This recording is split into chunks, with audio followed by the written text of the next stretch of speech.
Demon emperor की इस episode में हम देखते हैं मेडिसिन किंग कह रहा होता है, जाओ फान, अब तुम अपनी ट्रिक्स इस्तेमाल करना बंद कर दो क्योंकि अब मैं इसमें नहीं फंसने वाला हूँ।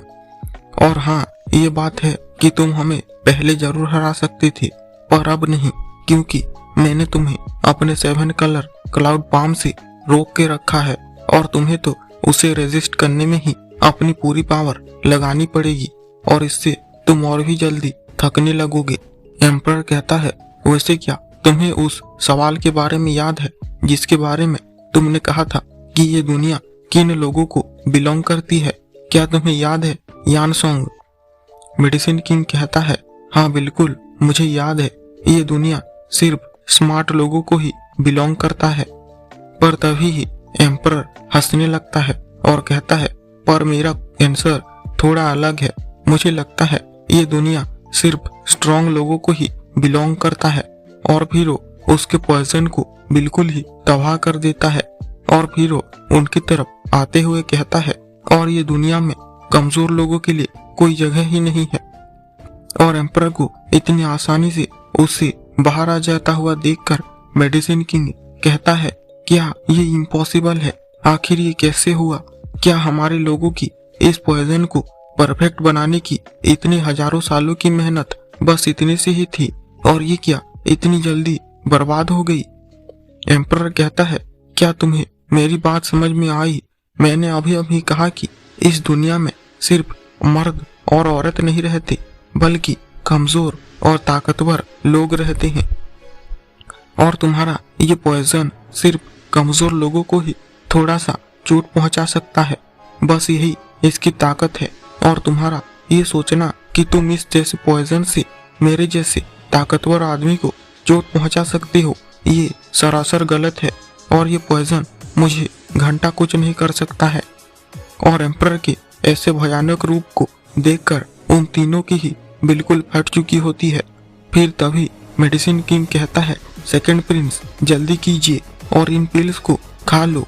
और फिर वो उन दोनों को एक एक बस्टिंग पिल्स दे देता है और उन्हें देखते ही होंग चिल्लाकर कहता है, एल्डरियन, क्या तुम सच में चाहती हो कि इस लड़के को हराने के लिए हम अपने आप को ही सेल्फ डिस्ट्रक्ट कर दें? और फिर फिफ्थ एल्डर से कहने लगता है, और वैसे ये तो तुम्हारे ही घोस्ट वैली से क्रिएट हुआ है ना, तो तुम ही इसकी रिस्पॉन्सिबिलिटी उठाओ और तुम्हारे फैमिली की यहाँ पर इकलौते एल्डर होने के नाते तुम्हें ही ये करना पड़ेगा। और जाओ उसका सामना करो और ये पिल जल्दी से खा लो और तुम्हारी इस ब्रेवरी के लिए मैं तुम्हें बाद में सम्मानित जरूर करूंगा। दूसरी तरफ एम्परर सोच रहा होता है, जब मरने और जीने की बात आती है तो अच्छे अच्छे धुरंधर मैदान छोड़कर भाग जाते हैं और तुम्हें ऐसा लगता है कि कोई ऐसा होगा जो दूसरे के लिए अपने आप को ही सैक्रिफाइस कर दे। क्या तुम सच में सीरियस हो जो इसे अपने आप को सैक्रिफाइस करने के लिए कह रहे हो? ऐसा तो कोई बेवकूफ ही करेगा।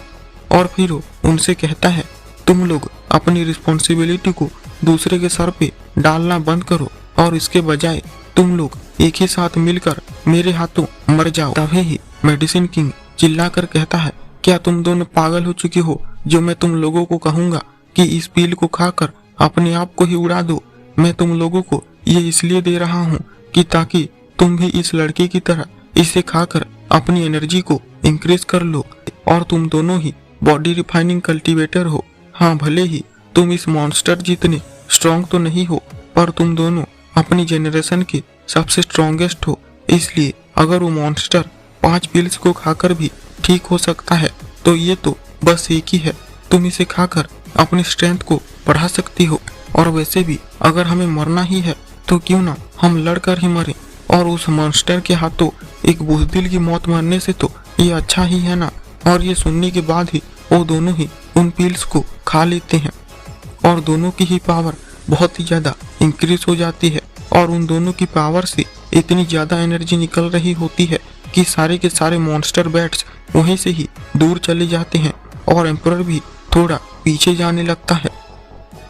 ऐसी पावर को देखकर होंग बहुत ही ज्यादा खुश हो जाता है और कहता है, बच्चे, अब मैं तुम्हारा सर जरूर ले लूंगा।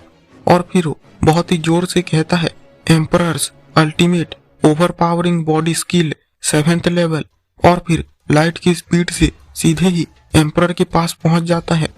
एम्परर भी कहता है devil's technique, first form, demonic, dragon rush, और फिर वो भी अपना अटैक करता है और उन दोनों के ही पंच एक दूसरे में टकराते हैं और उन दोनों के पंच टकराने से इतनी ज्यादा एनर्जी निकलती है कि वहाँ की जमीन की 2 टुकड़े हो जाती है और मेडिसिन किंग भी पीछे उड़कर चला जाता है। और फिर वो देखता है कि दोनों ही अलग अलग जगह पर खड़े हुए होते हैं, लेकिन अचानक से ही एम्परर गिरने लगता है। पर फिर होंग कहता है क्या ये सच में आखिर पॉसिबल भी है कि किसी के पास इतनी ज्यादा ताकत हो सकती है। और हम देखते हैं कि उसकी बॉडी का बिल्कुल ही चूरा बन चुका होता है और उसकी बॉडी के टुकड़े टुकड़े होकर गिर रहे होते हैं। और होंग की ऐसी हालत देखकर एल्डर अपने मन में कह रहा होता है क्या ये कैसे हो गया। होंग ने तो बस्टिंग पिल खाकर अपनी पावर को अपने सबसे ज्यादा लेवल पर पहुंचा दिया था और फिर भी वो एक ही पंच में मारा गया। और अब ये लड़का इंसान नहीं रहा है और मेरी एक बस्टिंग पिल खाकर इसे हराना तो नामुमकिन सा हो गया है। और अभी छोड़ो भी, मुझे इसे लड़ने के बजाय मुझे जल्दी से यहाँ से भागने का कोई रास्ता ढूंढना होगा। तभी ही वहाँ पर इंपीरियल गेट के लोग आ जाते हैं और होंग को मरा हुआ देखकर बहुत ही ज्यादा गुस्सा होने लगते हैं। एम्परर उन्हें देखकर सोच रहा होता है ये तो वही हेवन प्रोफाउंड स्टेज के कल्टीवेटर हैं, पर ये भी मेरे सामने चूहे हैं।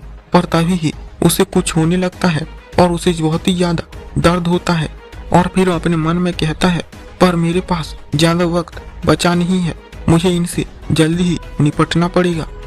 और फिर सारे लोग ही एक ही साथ एम्परर पर अटैक कर देते हैं, लेकिन एम्परर अपने एक ही हाथ के इशारे से उन सभी को ही बीच में से काट देता है और फिर वहां से चला जाता है। और उसे जाता हुआ देखकर मेडिसिन किंग कहता है 5th एल्डर रोको उसे, हम किसी भी कीमत पर उसे यहाँ से नहीं जाने दे सकते हैं। और अब तो उसकी ताकत भी बहुत ही ज्यादा कम हो चुकी होगी, इसलिए तुम उसे पकड़ सकते हो। ये सुनते ही 5th एल्डर भी उसके पीछे भागता है और कहता है तुम्हें ये सब करने की कीमत अपनी जान देकर चुकानी पड़ेगी। एम्परर पीछे मुड़ता है और कहता है पर पहले तुम्हारे हथियार को तुमसे दूर करके देखते हैं और फिर देखते हैं कि तुम्हारे पास कितनी ज्यादा पावर रहती है। और फिर वो अपने विंग्स को लंबा करता है और उसके हथियार को दूर फेंक देता है। पर ये तो 5th एल्डर की ही चाल होती है और फिर 5th एल्डर उसके पास पहुंच जाता है और अपना सबसे बड़ा अटैक उस पर करने जाता है। एम्परर कहता है मैंने तुम्हें पहले ही कहा था ना कि तुम मेरी जान लेने के लायक ही नहीं हो, कमजोर।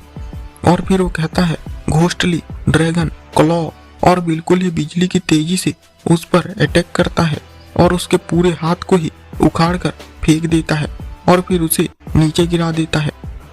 और एम्परर वहां से जाने ही लग रहा होता है, लेकिन फिर से मेडिसिन किंग अपने मॉन्स्टर बैट से उसे रोक लेता है और उसे चारों तरफ से घेर लेता है। इसे देखकर एम्परर कहता है ओल्ड मैन अब जीत छोड़ भी दो, मैं एक एल्केमिस्ट होने के नाते तुम्हारे जैसे एक दूसरे एल्केमिस्ट की जान नहीं ले रहा हूँ, पर तुम तो मरने के लिए कितने ज्यादा उतावले हो रहे हो। लेकिन फिर भी मेडिसिन किंग रुकता नहीं है और अपने मॉन्स्टर बैट से चारों तरफ से एम्परर पर बहुत ही ज्यादा अटैक करता है।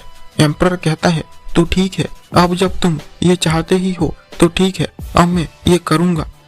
और फिर वो कहता है नेक्रो ड्रैगन स्क्रीम और फिर एक बहुत ही ज्यादा बड़ी शॉकवेव जनरेट करता है जो कि सारे एल्डर्स, सारे लोगों और सारे मॉन्स्टर बैट्स पर जाकर लगती है। और उस शॉकवेव की वजह से सारे के सारे मॉन्स्टर बैट्स एक ही बार में मर जाते हैं और जमीन पर गिरने लगते हैं।